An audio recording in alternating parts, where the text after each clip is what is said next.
इतनी सारी किताबें हैं, इतनी सारी. So I have recently completed a book, The Days at Murashaki Bookstore. This is a very light read, okay, and I actually love this book. It is a kind of slow healing process, okay. So, and I would like to say that it is a very light read, okay. It's not a light kind of a very deep emotions, okay. So you can definitely read it even if you are going through a lot in your life, okay. So I was actually searching for some of the read that was light on my heart, okay, because most of the love stories जो होती है वो sir में दर्द कर देती है, because when you start comparing them in your real life तो थोड़ा डिफिकल्ट हो जाती है चीज़ें. तो आई वॉज फाइंडिंग समथिंग जो मुझे हीलिंग प्रोसेस के लिए थोड़ा बेटर हो, ठीक है, और जो लाइट ऑन हर्ट हो, मतलब बहुत ज़्यादा हैवी ना हो. तो if you are also looking for something like that, you should definitely consider this book. This is actually very light read and a very nice book, okay. I love this book, I like this book and you should definitely give it a try. इसका second part भी मैंने ले लिया है अभी recently, तो मैं उसको भी रीड करूँगी. बट अभी रिसेंटली मैंने ये पढ़ी है, मैं इसके बारे में थोड़ा बता देना चाहती हूँ. ये लिखी है सतोशी नागिसावा ने लिखी है और इसको एरिक ओजावा ने इसको ट्रांसलेट किया है. It's a very nice book. मुझे ना ऐसी बुक्स बहुत अच्छी लगती है जो कल्चर से थोड़ा सा मुझे पता लगता है कल्चर के बारे में. So when I see Indians, okay, the city I belongs to, यहाँ पर ये कल्चर नहीं है कि लोग लाइब्रेरीज़ में जा रहे हैं, पढ़ रहे हैं. यहाँ पे लोग कंसीडर करते हैं लाइब्रेरीज़ को a place where they are going and बैठ कर अपना कंपटीशन एग्ज़ाम की तैयारी करने के लिए या स्कूल्स के लिए, कॉलेज के लिए जो बच्चे पढ़ रहे हैं ना, उसको कंसीडर करते हैं. तो मुझे भी बड़ा अजीब लगता है कि उसे लाइब्रेरी नहीं बोल सकते आप. वो it is just a place जहाँ बैठ के पढ़ रहे हो. लाइब्रेरी इज़ समवेयर जहाँ पे बुक्स होती है. तो मैं बचपन में लाइब्रेरी का मैंने सब्सक्रिप्शन ले रखा था and that is a place called library, not this kind of library जिसमें सेक्शन से आपको बैठ के वहाँ पढ़ना है. खैर चलो, हम इसके बारे में बात करते हैं. और बुक स्टोर्स भी यहाँ पे इतने नहीं हैं, तो मुझे नहीं पता, शायद दिल्ली साइड में ये कल्चर है कि वहाँ बुक स्टोर्स है, लोग जाते हैं, पढ़ते हैं एंड ऑल, बट यहाँ पे नहीं है ऐसा कल्चर. तो या I love such kind of books जहाँ पे थोड़ा बहुत कल्चरल मुझे दिख जाता है कि हाँ जैपनीज़ है तो थोड़ा कुछ अलग दिख रहा है. तो अब हम स्टोरी शुरू करते हैं. और if you don't want to understand the story, if you don't want to listen the story, book पढ़ने का मन है तो मत सुनो, और सुनना है तो सुन लो. इतना भी कुछ रिग्रेट नहीं करोगे तुम लोग. तो चलो शुरू करते हैं हम लोग. यहाँ पे एक कैरेक्टर है, मेरे को नाम याद नहीं रहता तो मैं बुक खोल के बताती हूँ, because these are Japanese characters.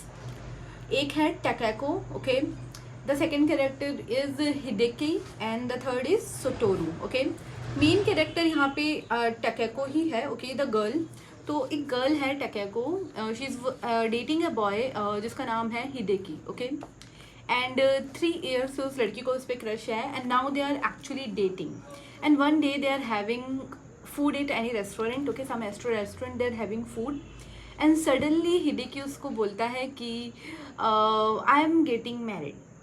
So वो लड़की वंडर करती है कि what kind of thing is this, because एक सडनली आप अपनी गर्लफ्रेंड को जाके बोल रहे हो मैं शादी कर रहा हूँ, मीन्स किससे कर रहे हो, मुझसे नहीं कर रहे हो तो फिर कर किससे रहे हो, बिकॉज इट इज़ क्योंकि तुमने मुझसे कभी पूछा नहीं कि मेरे को शादी करनी है और सडनली तुम कह रहे हो, तो उसके दिमाग में ना ये बातें आती है. तो वो पूछती है कि विद हुम, तो वो बताता है कि हमारे ऑफिस में एक लड़की है, सेम ऑफिस में एक लड़की है, उससे शादी कर रहा हूँ.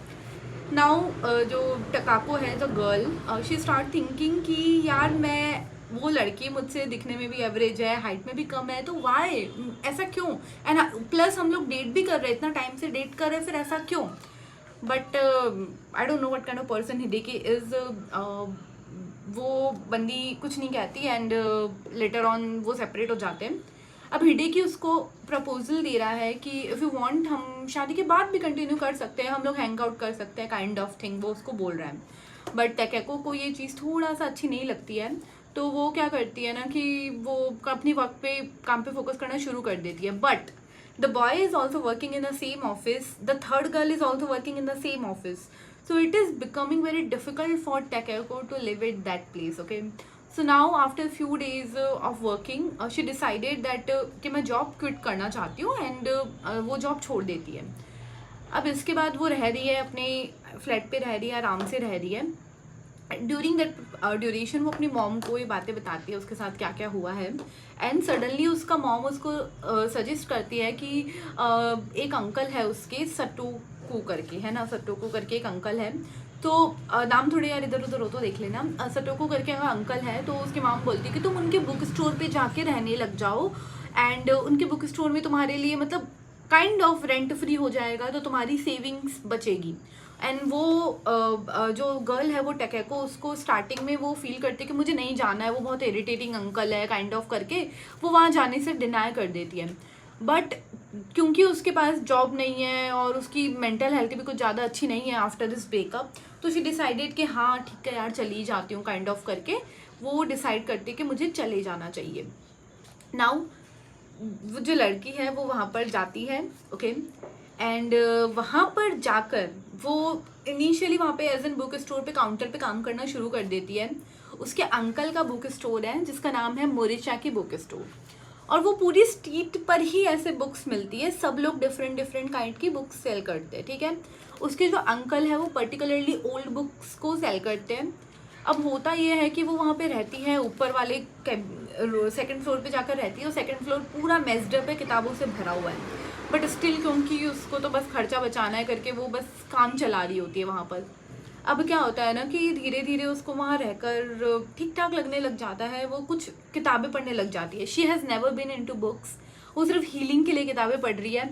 और मैं पता नहीं क्यों मैं इस बात से बहुत रिलेट करती हूँ कि I am not a book person, I told before also I am not a book person, मैं बुक्स नहीं पढ़ती। I like to read but मेरे को इतना टाइम नहीं मिलता है, या मैं अपनी लाइफ में और चीज़ें इतना करती रहती हूँ, मैं नहीं पढ़ पाती। बट जब भी मेरे साथ ऐसा कुछ हो रहा होता है या मेरे को समझ में नहीं आता कि अब क्या करा जाए लाइफ में, तो I definitely read a books. Definitely मैं ज़रूर से ज़रूर कोई ना कोई नॉवल उठा के पढ़ने लग जाती हूँ, क्योंकि मुझे लगता है कि it is a kind of healing. आप जब एक स्टोरी में इन्वॉल्व होते हो यू फील लाइट, ओके, आपको बहुत अच्छा लगता है। And after completing a book जो डोपामिन ब्रेन में रिलीज होता है भाई, उसकी तो बात ही अलग है, इतना इतना रिलैक्सिंग होता है ना वो ब्रेन के लिए। तो दैट्स वाई वो बुक्स पढ़ना वहाँ पे शुरू कर देती है, एंड स्लोली स्लोली वहाँ पे उसकी लाइफ अच्छी जा रही है। आफ्टर 6-7th मंथ उसको थोड़ा और हीलिंग प्रोसेस उसका शुरू होता है, और आफ्टर सम टाइम वो अच्छे से हील कर चुकी है, अब वो नए इन्वायरमेंट में सेट हो गई है। अब वो हीलिंग कैसे कर रही है भाई, उसके लिए तुम्हें किताब पढ़नी पड़ेगी, क्योंकि किताब की लैंग्वेज मैं नहीं बोल पाऊंगी, इतना प्यारी ढंग से लिखी हुई है तो वो मैं नहीं बोल पाऊंगी। लेकिन हाँ धीरे धीरे वो स्लोली, और उसको जो अंकल अभी तक पसंद नहीं आते वो भी उसको पसंद आने लग जाते हैं, ठीक है। तो ये इसकी स्टोरी है। ड्यूरिंग द ड्यूरेशन उसके जो अंकल है वो अपने बारे में कुछ बातें बताते हैं कि वो पूरा वर्ल्ड ट्रैवल कर चुके हैं, और वर्ल्ड ट्रैवल करने के बाद भी उन्हें कैसे बुक स्टोर ही अच्छा लगता है, एंड कैसे उनको लगता है कि बुक स्टोर उनसे बिलोंग करता है। ये सारी बातें ड्यूरिंग द टाइम हो रही है, ठीक है। उसके बाद जो अंकल है उनकी वाइफ जो है वो कहीं उनको छोड़कर जा चुकी है, ठीक है। उनकी लव मैरिज थी, इवन वो जा चुकी है छोड़कर, तो अंकल भी थोड़े से उनको लेके थोड़ा होगा ब्रेन में, बट वो कभी शो नहीं करते हैं। सडनली उसकी आंटी आ जाती है, एंड आंटी अपने बारे में बताती है कि how she was sick and क्यों वो इसलिए छोड़ कर गई थी। तो इट्स ऑल अबाउट लाइफ, एक बहुत लाइट रीड है, कोई ऐसा एंडिंग वेंडिंग नहीं है, देखो है ना। एंड में बस ये होता है कि जो लड़की है वो बुक स्टोर छोड़कर अपनी ऑफिस कहीं और ऑफिस जॉब दोबारा ज्वाइन कर लेती है, वो दोबारा दूसरी जगह रहती है, बट वो कभी कभी यहाँ मीट करने के लिए आती रहती है लोगों से जो यहाँ उसने न्यू कनेक्शंस बनाए हैं उनसे मिलने आती रहती है। तो बेसिकली ये बुक आपको सिखाती है कि when you are stuck somewhere, okay, you should start building a new life, okay. आप न्यू प्लेस पे जाओ, ट्राई करो, अगर आप पॉसिबल हो तो ट्राई करो कि आप वहाँ पे न्यू कनेक्शंस बिल्ड करने की कोशिश करो, क्योंकि जहाँ पर आपका ऑलरेडी आपने बुरे दिन देख लिए या you have been in a bad condition at some place, आपको वो प्लेस छोड़ना ही पड़ेगा, okay. And you should definitely go in some new place, new connections, because the world is too big यार, इतना बड़ा है। इंडिया की पॉपुलेशन 140 है, वर्ल्ड की तो पता नहीं कितनी है।